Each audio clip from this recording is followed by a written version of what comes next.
We're starting to see some of the good news on the economy. Gas prices are down sharply in 46 of the 50 states because of what I've been doing. We're moving in the right direction. There's more to come.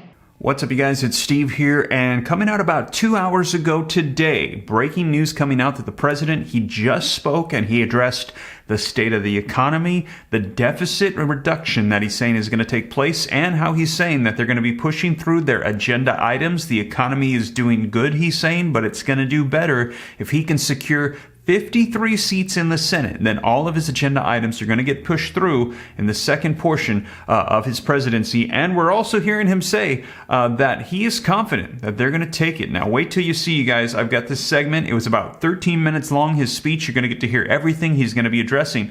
All of these topics, specifically talking about the state of the economy. Now, let me know your thoughts, you guys. Do you agree? Do you disagree? Do you think they're going to maintain control and be able to do this?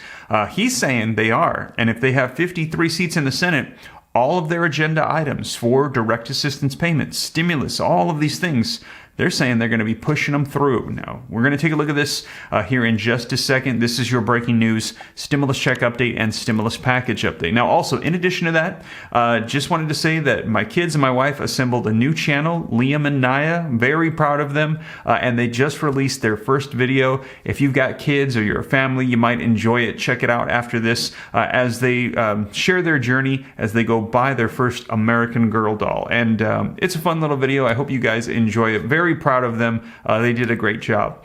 But with that being said, you guys, take a look at this headline. Just came out 2 hours ago on the president's address. Deficit figures set up competing visions for Biden and the GOP. And he's saying that if the GOP win in the midterm elections, that they're going to be adding to the deficit. They're going to be cutting Social Security. He lists an assortment of different things he's saying is going to unfold if Republicans get in control. Now, let me know your thoughts. Do you think that that is going to happen?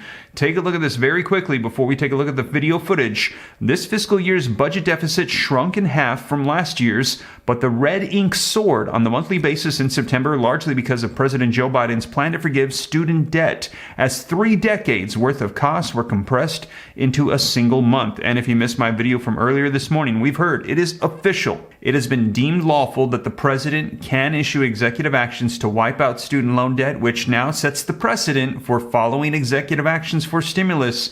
The president has the legal authority to do it, and he can, and we will see what other stimulus executive orders come to fruition, as that is a promise that he had made almost 2 years ago, and finally, it is being fulfilled. And we'll see what other promises are going to be coming about, you guys. So link in the description below to this article, but let's dive into the video footage so you can see it for yourself. Now, again, if you appreciate the updates here on the channel, don't forget, do me a quick favor, smash the like button. I'll keep you up to date on everything going on. It's totally free. If you want to stay up to date, all you got to do is hit the subscribe button and turn on the notification bell. Any specific questions, shoot them to me in the DM on Instagram at SteveRam3. Check out my second channel, Steve Ram Finance. And also, you guys, if you want the comprehensive list of every stimulus check in the nation, I spent 3 months assembling every single one on every level, states, cities, counties. You won't find anywhere like this. I've got over 100 different checks that I have found, and they're all located at www.reliefroadmap.com. But with that being said, you guys, let's go ahead and dive into the video footage so you can see it for yourself. Let me know your thoughts. The president speaking, addressing the nation and our economy about 2 hours ago from the time of this recording. Historic vaccination efforts that save lives, helped our economy recover from the lost jobs during the pandemic. 10 million jobs created, a record for any administration at this point in the presidency. 3.5% unemployment, 50-year low. 700,000, nearly 700,000 manufacturing jobs created, with companies investing billions of dollars to build industries of the future here in America. Proving that made in America is no longer just a slogan. We're rebuilding our roads, our bridges, our ports, our airports. We're delivering clean water, high-speed internet to every American. And the price of gas at the pump is coming down. It's down $1.20 this summer, and just this week, last week, it's fallen another 10 cents. And today we have further proof that we're rebuilding the economy in a responsible way. Today, my administration announced that this year, the deficit fell by $1.4 trillion, the largest one-year drop in American history, $1.4 trillion decline in the deficit. Let me repeat that. the largest ever decline in the federal deficit. Let me be clear. This record deficit reduction includes the cost of my student loan plan and everything else we're paying for.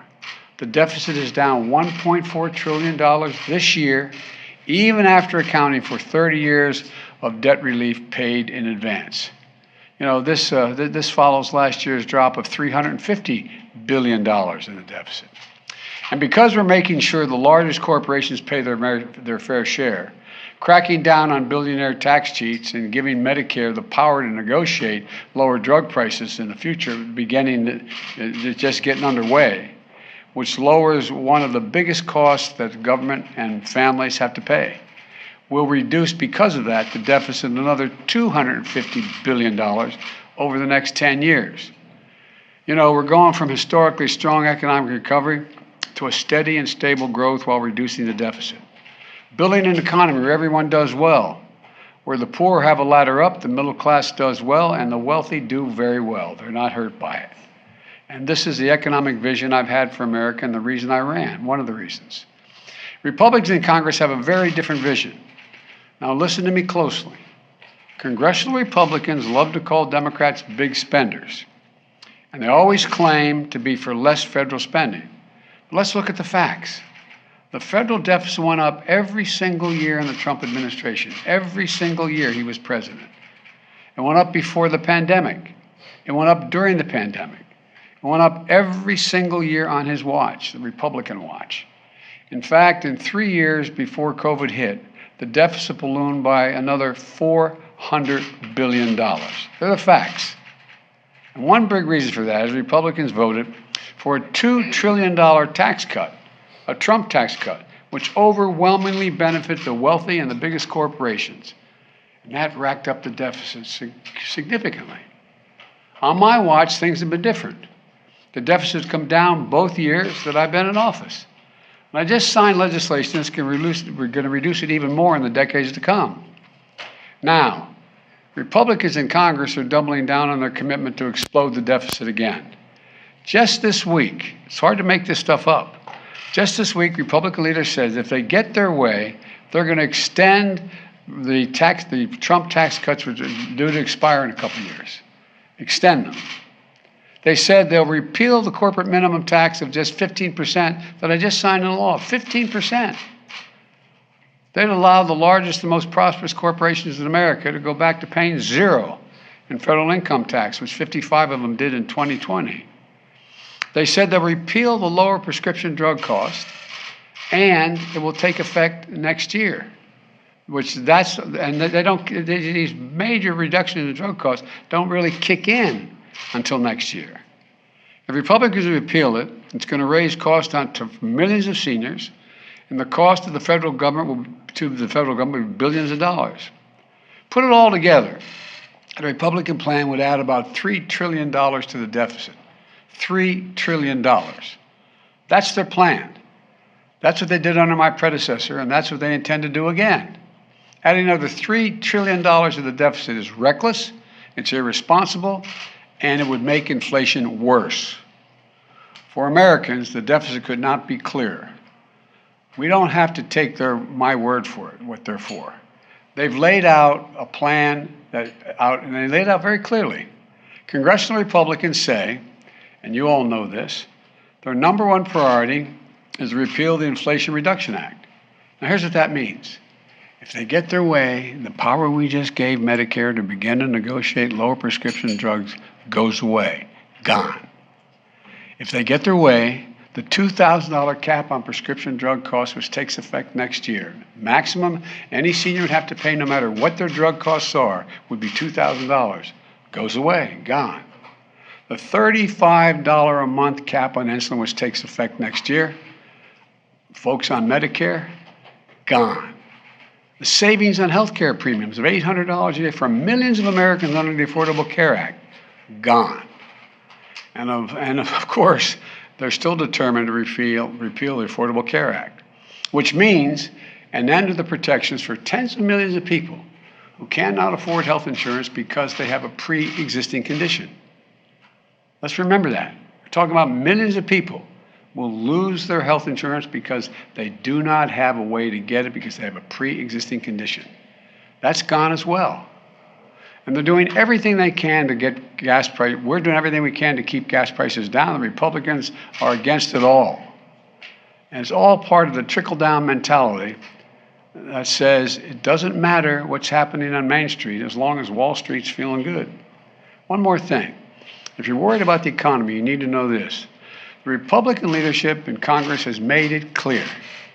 They will crash the economy next year by threatening the full faith and credit of the United States for the first time in our history, putting the United States in default unless we yield to their demand to cut Social Security and Medicare. You heard that one, right? You all heard them say that. That's what they're saying. Let me be really clear. I will not yield. I will not cut Social Security. I will not cut Medicare, no matter how hard they work at it. Folks, we know what the Republican Congress will do if they regain power. They're telling us, they're being straight up about it. They're going to repeal lower prescription drug prices, I just signed into law, and raise drug prices. They're going to cut Social Security and Medicare. They'll pass massive tax cuts for the wealthy, make them permanent, which they're not now, the individual tax cuts. They'll threaten the very foundations of the American economy if we don't meet their demands. And they talk about inflation. Everything they've proposed and are proposing will make inflation worse. Everything they're proposing will make inflation worse. Let me close with this. Over the last few years, we've faced some of the most difficult challenges in our history, both at home and abroad. But we're making real progress. We just have to keep going. I know we can. For everything we've been through, I've never been more optimistic about America's future. We just have to remember who we are. We're the United States of America. There's nothing beyond our capacity. And we're better positioned than any other country in the world to get through this difficult period. Inflation's worse all around the world. So keep the faith. Keep the faith. And God bless you, and may God protect our troops. And I want to say one more thing, actually. You know, I know, and I don't blame you, you want to ask me about the midterms. And here's what I think. It's been back and forth with them ahead, us ahead, them ahead, back and forth. And the polls have been all over the place. I think that we're going to see one more shift back to our side in the closing days. And let me tell you why I think that. We're starting to see some of the good news on the economy. Gas prices are down sharply in 46 of the 50 states because of what I've been doing. We're moving in the right direction. There's more to come. State unemployment today, state unemployment was all-time lows in 11 states, and 17 states have unemployment rates under 3%. The new deficit numbers, it's a record decrease. It's never happened before. The election is not a referendum, it's a choice. It's a choice. And the Republicans can criticize my economic record, but look at what I've inherited and what I've done, and look at what they're offering. They want to double down on the Trump tax cuts for the wealthy, make them permanent because they're going to expire in 2025. They want to send jobs overseas where big corporations can, in fact, pay lower wages, increase their profits. And these are tax cuts that give most benefits to billionaires and wealthy corporations. And let's get specific.